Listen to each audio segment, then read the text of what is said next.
সঙ্গিনী সবচেয়ে ইম্পর্টেন্ট জিনিস আপনাদের পৃথিবীতে। একজন উত্তম জীবন সঙ্গিনী গুরুত্বপূর্ণ জিনিস পৃথিবীতে। সে যদি ভালো হয়, নেককার হয়, সৎ হয়, আপনি দুনিয়াতেই জান্নাতে থাকবেন ইনশাআল্লাহ। যে কোনো অবস্থাতে আলহামদুলিল্লাহ আলহামদুলিল্লাহ। ভাই কেমন আছেন? আলহামদুলিল্লাহ। ভাই পরিবার কেমন আছে?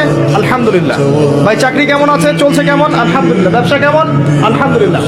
এটা হচ্ছে সেই বান্দা নিদর্শন যার মনের মধ্যে আল্লাহর প্রতি ভক্তি শ্রদ্ধা আছে, যার মনের মধ্যে আল্লাহর নূর আছে। তার নিদর্শন হচ্ছে সে সবসময় শুকরিয়া আদায় করবে। আল্লাহ আরো বলেছিলেন যে যখন আমি কোনো বান্দাকে ভালোবেসে ফেলি, তখন আসমানের ফেরেশতাদের সামনে আমি তার নাম ঘোষণা করি এবং জিবরাইলকে ডেকে বলি যে আমি ওই বান্দাকে ভালোবাসি, তুমিও তাকে ভালোবাসো। তাই মানুষকে সন্তুষ্ট করার চেষ্টা করবেন না, আল্লাহকে সন্তুষ্ট করার চেষ্টা করবেন। পৃথিবীর কোন সৃষ্টির কাছে যারা পরিমাণ কিচ্ছু পাওয়ার আশা করবেন না। একটু আশা করবেন, আপনি কষ্ট পাবেন। কারো কাছে কোনো আশা করতে যায় না, শুধু আল্লাহর কাছে আশা করেন। সবাই সবার স্বার্থ চেনে, সবাই সবার স্বার্থ চেনে।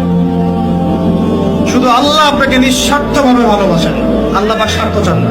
দুনিয়াতে যত বাধা বিপত্তি আসুক, গাল মন্দ খান, গীবত তহমত খান, কষ্ট হোক, নির্যাতন হোক, একটা বিষয় মনের মধ্যে শান্তি দেয়। কি শান্তি? যে এই দুনিয়ার জীবনটা তো আর চিরস্থায়ী নয়, এটা তো আর সারা জীবন থাকবে না। ইনশাআল্লাহ এই অবস্থা আস্তে আস্তে পরিবর্তন হয়ে যাবে। ফাইন্না মাআল উসরি ইউসরা।